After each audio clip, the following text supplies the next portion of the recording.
There's a beautiful story from the history of Al-Andalus, where the Khalifa at the time, he wanted to find someone to marry his daughter.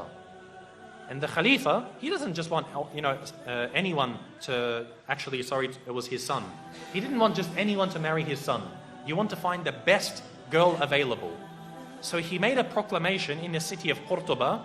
He said, if there is a family who has a girl that's of the age that's ready for marriage, meaning maybe 16, 20 years old, put a candle in your window tonight. And she's ready for marriage, and she has memorized the entire Quran. Put a candle in your window tonight. They said the entire city was lit up that night. The entire city was lit up because there were so many young girls who had memorized the Quran. So he said, Khair, my son can't marry that many women. So he said the next night, any of you who has a daughter who's of the age to marry, who has memorized the entire Quran and also one of the certain books of Maliki fiqh, put a candle in your window tonight. It was said again that night, not as much as the night before, but almost again the whole city was lit up by candles. I would dare to say that if we were to ask about our entire ummah today, to have one girl who's of the age to get married, who has memorized the entire Quran and one of the books of Maliki fiqh, khalas, any book of fiqh, we would not have a single candle in our windows tonight. This shows the state of the ummah. And this is a sign that we see when our women are educated, the ummah is strong. For the men to be educated, khalas, men are always going to be educated.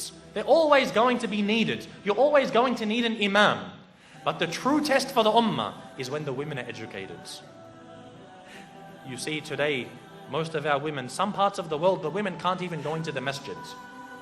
They won't even have a space for them in the masjids, let alone educating them.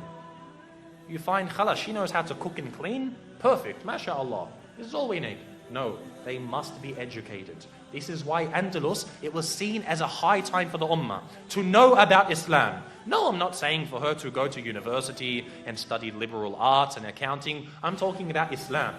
To come to the Islamic centers and to know her religion. We must have this because she is the one who is going to raise a nation. The husband, the father isn't there to raise the children. The mother is. If she doesn't know about her religion, what is she going to pass on? This shows how healthy we are. And the reality is, in ummah today, we are very sick. The women know nothing about Islam and our men are very uneducated. So we have to turn this around.